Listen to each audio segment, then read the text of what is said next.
What is going on, everyone? Welcome to the third episode, third installment of the Leadoff. But you know what I forgot to do? And I'm going to build some more suspense because I'm tired this morning. I was just telling Fish, who's behind the screen, yawning, talking to somebody.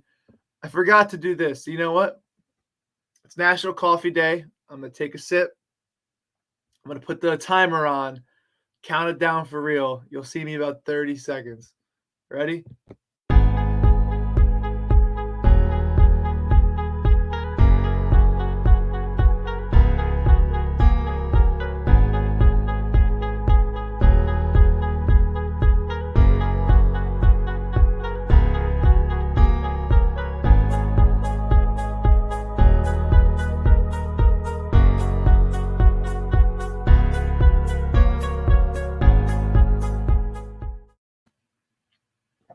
Much better. It's National Coffee Day. If you did not get your fix, go get it. What are you waiting for?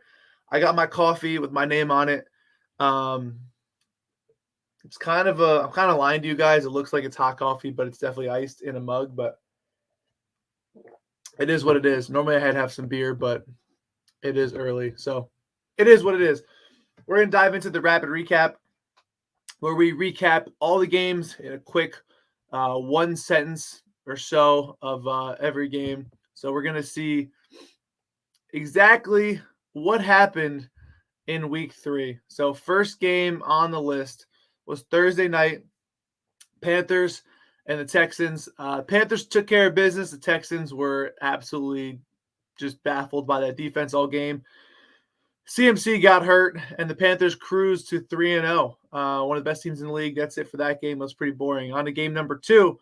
We have the Ravens at the Lions, where we saw the Lions almost take the first loss for the Ravens, but couldn't get it done.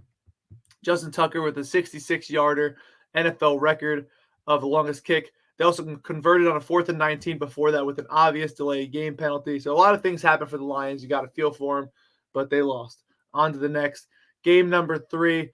We have the Falcons and the Giants. This is a quick one. The Giants suck. Go to game number 4. It's just plain and simple. Saints, Patriots.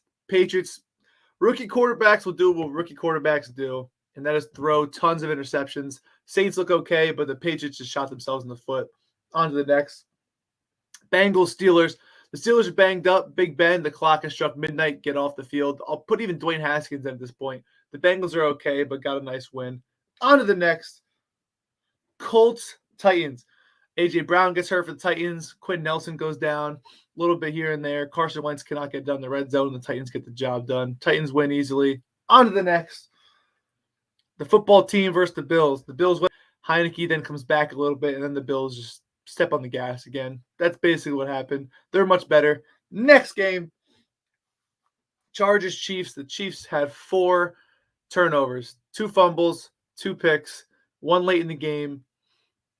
Shot themselves in the foot. The Chargers get a nice win. For the first time, I believe Andy Reid has lost 2 games in a row in Kansas City early on, too. So they're 1-2. Can they fix it? We'll find out. On to the next. Cardinals, Jaguars. The Jaguars winning for a bit. Cardinals survivor pool bettors. You guys are definitely sweating. But at the end of the day, the Jaguars will fumble the bag as they do. On to the next. Bears, Browns. Justin Fields, get off the fields because you sucked. Hopefully next week will be better. The Browns didn't look that good either, honestly, because the Bears defense did their job. But we'll see if the next week's better. But Justin Fields, you got to prove yourself. Jets, 0. Broncos, 26. The Jets, I don't know. I wish there was some sort of relegation. Another team could come in the NFL for the Jets because they still suck. They could use the butt fumble or 2. The Broncos still look solid. On to the next. Dolphins, Raiders. I was all over the Raiders. Dolphins, let's see. Can't see Maddie. Can you still see me? Can y'all see me? I think Sharp can't see me. Can y'all see me? No? All good. Whatever. Dolphins, Raiders. Dolphins do what they can. They got a pick 6. We're up 14-0. Raiders get a safety, end up getting some stuff back. some points back. Dolphins tie it up. They go to overtime. And Raiders get the job done. Cashed a couple parlays for me, so thank God. On to the next. Seahawks, Vikings. Seahawks, I mean, they scored, 38 points in the first half and nothing in the second. Seahawks, you guys are just absolutely abysmal, and you guys can't score whatsoever in the second half. You guys are terrible. On to the next. Bucks, Rams. I told y'all on here, the Rams will take care of business. The Bucks, Sean McVay, and the Rams, they get their quote unquote revenge on Tom Brady, but the Rams look legit. They're my new favorite to win the Super Bowl right now, and the Bucks got to prove themselves again. On to the next. Packers, 49ers. I fell asleep before I could place this bet, but I was on the Packers. Really wish I didn't fall asleep, but it is what it is. Aaron Rodgers gets the job done. Almost fumbles the bag, but gets the job done in convincing fashion, in, Cinderella fashion, I guess. Late drive, Mason Crosby. Emotional Aaron Rodgers, a little bit of a character development for him. We'll see if they can keep this team going next week. On to the next. Unfortunately, the Eagles looked like a bag of balls. They sucked so bad against the Cowboys. I said that just for Dan in the back, but the Eagles did look terrible. Sirianni might want to go play some more rock, paper, scissors because this playbook's not really working. The Cowboys look legit. Jalen Hurts needs a bounce back game, but the Cowboys look rock solid. So that does it for the rapid recap. I'm going to go to he said on to the next. Week 3 biggest loser, and that is the New York Goose Eggs, the New York Jets. If you put up 0 points, you're going to make it to our biggest loser segment. That's just the way it goes. You got to score something. As the Broncos are a good team, but you got to put something up. You can't have 0. It's not soccer. It's not baseball. You got to put something up. So the Jets, you might be the worst team I've seen in a while. It's not Sam Darnold. It is the Jets. Darnold's 3-0. The Jets are 0-3. Stop using him as a scapegoat. You guys are terrible. Just stop even having a football team. There's only one team in New York City. I guess not even New York City because the Giants are in New Jersey. But you know what I mean. Even the Giants are better than the Jets, and they still suck too. But if they both combined, imagine how bad they'd probably still be. They'd probably still suck if they combined both rosters. But it is what it is. First team to win. We'll have a contest. We should see which team will get their first win. I think it'll be the Giants, but I want to see what week that will be. Maybe we'll do that for next week. We'll go to our red hot number 1, which is the team that beat the biggest loser, the Denver Broncos. They're 3-0. They look solid. Teddy Bridgewater, much better than Drew Lock. Teddy Bridgewater, I love Teddy Bridgewater. He's a veteran. He doesn't make mistakes. He's not gonna throw 400 yards and win you the game. But what he's not gonna do either is turn the ball over. And Teddy Bridgewater is the veteran they need. They have a rock solid defense. They have some good weapons offensively. They're gonna be a tough out, especially in Denver. So we'll see what happens. Got a good test against the Ravens this week to see how good they actually are. But if you're a Broncos fan, you're definitely impressed how the season's going, especially in that division with the Broncos and the Raiders, and the Chiefs actually in last place right now. So, K. Lund, how bad are my Colts? Quentin Nelson's your heart and soul. When he went down, I knew you guys were going to lose, but I thought you guys, for an 0-3 team, you guys are probably one of the best because I think you guys could have beat the Rams, honestly, but you guys shot yourselves in the foot. Couldn't score in the red zone against the Titans, but you're not terrible. Playoff hopes could still be alive due to that extra spot this year, but don't give up yet. I think they're still solid. They probably need to win against the Dolphins this week, though, before they go 0-4. So, actually, fun fact, Week 6 will be my favorite Week 6 recap because since 1980, I believe it is, the stat is no team that was under 500 through 6 games won the Super Bowl. So, you have to be 4-2 to win the Super Bowl since 1980. It's not technically a real stat, but it just shows you the way that the momentum goes, that if you don't figure it out by Week 6, you probably don't end up figuring it out. So we'll do a teams of those bubble teams that we see are 4-2 or better. We'll see who we think can win the Super Bowl. Looking forward to this week. We have a riveting primetime matchup between the Jacksonville Jaguars and the Cincinnati Bengals. I know you guys are thinking, everybody's thinking this. Oh, the Bengals beat the Steelers. They're nasty, and the Jaguars are the Jaguars. But I'll tell you right now, I think the Jaguars, it's plus 7.5. Thursday night prime time, I think they keep it close. These primetime games have all been close, Thursday games, besides really the Panthers Texans, but there wasn't really a blowout either. It was kind of like 14 or so points. Both these teams, I think, will have issues moving the ball. I'm really not sold on the Bengals yet either. I think that people are going to overhype them because they're winning the Steelers, but the Steelers were hurt. They're banged up, and Big Ben sucks. The Jaguars got a little bit of a taste of winning against the Cardinals last week. I think they want it back. Should be a good game. I'll definitely take the plus 7.5 on two teams. I think will just be a coin flip almost. But one of my favorite plays is going to be the first drive punt. Fun fact: the Thursday night primetime games, the first drive has been a punt 3 times in those 3 games. So it's 3-0 to the Thursday night football primetime. Odds are minus 130. And if the Jaguars get the ball first, I might worry about an interception, but it should be a punt. Short week. Teams are rusty. Teams are feeling each other out. So I'm going to go with that first drive punt at minus 130. And I'm also going to go with a touchdown scorer. That's going to be Marvin Jones. Marvin Jones leads the team in targets with 28 and catches with 17. Kind of goes hand in hand. He's got 2 touchdowns on the year, and that's tied with Chark for the top touchdowns for the Jaguars. Besides that, it's really slim. James Robinson has a touchdown, but the Jaguars don't score a lot. But plus 210 on a touchdown scorer with the guy who leads the team in targets and catches. I'll take that any day of the week at plus 210. Going to the game of the week this week.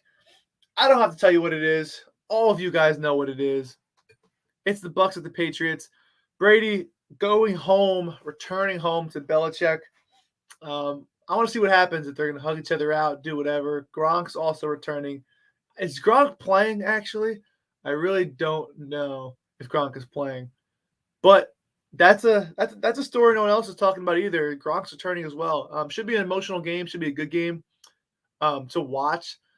But I do think the Bucs absolutely lay the smackdown on the Patriots.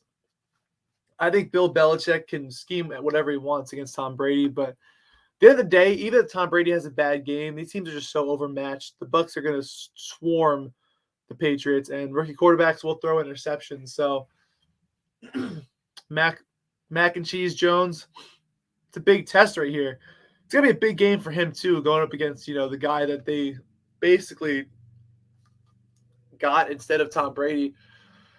So if you think about it, he's probably really nervous for today. Gronk is highly likely to play week 4. Okay, perfect. Thank you, Dan, in the background. That's my producer, Dan. Shout him out. Does a fantastic job for me. But it should be a good game to just watch, maybe the pregame, maybe the postgame. But I really do think that the Bucs defense is going to be way too strong for the Patriots. So I might have to go Bucs on the spread. I actually don't even know what the spread is, but let me tell y'all here. I know a lot of people are going to be like, oh, Belichick's going to, draw up schemes for Tom Brady. And that may be true, but I think it's just too much. It's just way too much. -7. If you can get 6.5, take that all day, honestly. I might even do a Tom Brady touchdown score just so he runs it in and just flexes off his young legs, because that was kind of the storyline. It was like, is Tom Brady old and washed? Should we move on? He's gonna run a little bit. I think he's gonna run a little bit. That's just my take. Not gonna go too heavy on that, but just a little fun prop. Going on to our next segment, which is the next unbeaten team to lose. Last week we did this. We called the Niners, and what was the other team? I forget what the other team was. And the Bucs. Dan, thank you. It was Niners and the Bucs. We told you all the Rams would beat the Bucs, and we said the Packers could beat the 49ers. We told you guys on this show that those two would be the next 2 teams to lose that were undefeated. That's exactly what happened. Now I'm going to this next week with this unbeaten team to lose, and I think it's going to be the Panthers. And I say that because Christian McCaffrey's out, and the Cowboys are home. The defense is still solid. I don't think they're going to lose by a lot, but I think the Cowboys get it done, and the Panthers go to 3-1. And if they're 3-1 with McCaffrey getting some rest up on that leg, nothing to be ashamed of going to Dallas. But I think the Panthers are our next team to lose. The Ravens playing the Broncos is going to be a good test as well. I think the Ravens could upset the Broncos, but not going to make that my play. It's going to be the Panthers. Now going to our early looks for Sunday. We got, our revenge Lions. The Lions are +3 against the Bears. And I think the Lions, after getting absolutely torched in his last 20 seconds of that game, want some revenge. And the Bears, Justin Fields, he looked god-awful. So I'm going to lay my money. This was +3.5 before yesterday. I wish they could have got +3.5, but I will take the Lions +3, and I think the Lions could win this game. That's kind of my, I guess, and so I got a Discord message, got distracted, but that's kind of my thing here. I think the Lions could win. If my underdogs are right, they could definitely pull off that upset. My next play is going to be the Cowboys -4, like I said, against the Panthers, because McCaffrey's out. Chuba Hubbard is decent, but it's not going to be enough to beat this Cowboys team that looks just too solid. I think they're very, very, very good, and I think the Cowboys are about to go on a little run here. Their schedule's pretty easy as well, so I think it started with the Eagles, and it's going to keep going against the Panthers this week. Other than that, there are some tough games, a lot of 2, 3, 4 spreads here, so it's going to be a little tough. I got to pick my survivor pool pick. I guess I don't want to give mine out because of the Discord survivor pool. I want to give you guys a little break, but I'll find mine later. Underdogs that can win, I'm just going to scroll through here. I think the Jaguars can win outright tomorrow. I should be being honest. I think the Vikings can beat the Browns in Minnesota. That's definitely possible. The Lions will beat the Bears, in my opinion. The Colts could beat the Dolphins. And that's probably where I'm going to go. The Seahawks could beat the Niners, but I'm not going to go too crazy. And the Ravens have also fallen to a pick 'em instead of plus money. Other than that, the Raiders Monday night, I do like as well. But that's going to be it. What other comments do we have? Started with the Eagles. Daniel. But that's it, boys. That's going to be it. We'll talk more during the week for the Discord. Again, we're going to stay cashing on football all year long. Next week we may have Josh on as well. Depending on what time I can do the show, but I love doing it live for you guys. So that's going to be it. Any games you guys have questions on? If not, I'm going to wrap it up. Get ready to go. It is National Coffee Day, so get your fix in. Go to Wawa. Free coffee all day. Had 5 people text me that this morning, so maybe I have a problem. I don't know. But free coffee. If it's free, it's for me. What do we got here? Any other questions? That's you. Appreciate it much. Sharp. Keep cashing, my guy. That's going to be it because we've been on for about 19 minutes. Espressos. You're damn right. I got an Nespresso. Nespresso is a whole new world. If you still have a Keurig and not an espresso, I'm judging you. That's just it. That's just life. But we're gonna do my little spiel when we leave. So if I don't see y'all, good morning, good afternoon, good night, guys, and best of luck cashing those tickets.